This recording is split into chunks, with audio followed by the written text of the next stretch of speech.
यांच्या पावनभूमीत असणाऱ्या धारूर तालुक्यातील बाळागडच्या परतरंगेत असणारा भोगलवाडी फाटा येथे आज अहिल्यादेवी होळकर राजमाता माणसाने ज्याच्याकडे बघावे त्यांच्या 300वी जयंती असल्यामुळे मोठ्या थाटामध्ये कार्यालयाचे विद्यमान सरपंच दीपकजी मोरे साहेब यांच्या अध्यक्षतेखाली आज राजमाता अहिल्यादेवी होळकर यांचा येथे चौक उभारण्यात केला असून राजमाता अहिल्यादेवी होळकर म्हणून या चौकाला देखील त्यांचे नाव देऊन एक चांगला कार्यक्रम राबवलेला असल्यामुळे त्यांचे सर्वत्र अभिनंदन होत आहे। तरी गावचे सरपंच आपण आपल्या माध्यमातून आज येथे अहिल्यादेवी होळकर यांच्या चौकाची स्थापना झालेली असल्यामुळे गावकऱ्यांनी देखील मोठ्या प्रमाणामध्ये उपस्थिती लावली असल्यामुळे आपण काय सांगू इच्छिता? सर्वप्रथम पुण्यश्लोक अहिल्याबाई होळकर यांच्या जयंतीनिमित्त सर्वांना शुभेच्छा देतो। त्यांचे कार्य शब्दात वर्णन करण्या इतके छोटे नाही।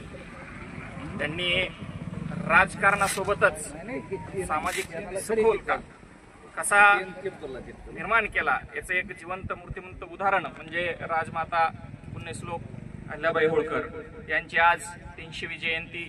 या जयंतीचं औचित्य साधून सर्व गावकऱ्याच्या अनुमतीने आणि सर्वांच्या स्नेहाखातर या ठिकाणी राजमाता अहिल्याबाई होळकर यांच्या चौकाचं या ठिकाणी अनावरण करण्यात आलं आहे।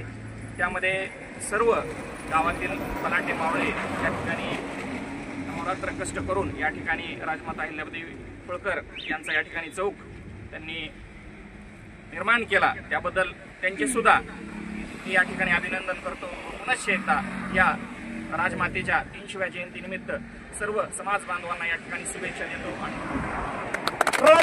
शिवछत्रपती शिवाजी महाराज यांच्या पावनभूमीत असणारा कारी गावालागत असणारा भोगलवाडी फाटा येथे राजमाता अहिल्यादेवी होळकर यांचा चौक स्थापन करून आज मोठ्या दिमागदारपणे समर्पित करीत असल्यामुळे आज जयंतीच्या माध्यमातून व या राजमाता अहिल्यादेवीचे विचार पुढे असे चालू ठेवण्यासाठी या गावचे विद्यमान सरपंच दीपकजी मोरे यांच्या माध्यमातून उद्घाटन करण्यात आलेले असल्यामुळे सर्वत्र आज अभिनंदन होत असून भविष्यात देखील राजमाता होळकरांचे विचार सर्वसामान्य जनतेपर्यंत पोहोचण्याचे आम्ही काम करू अशी माहिती देताना कारी या गावचे लोकप्रिय सरपंच दीपकजी मोरे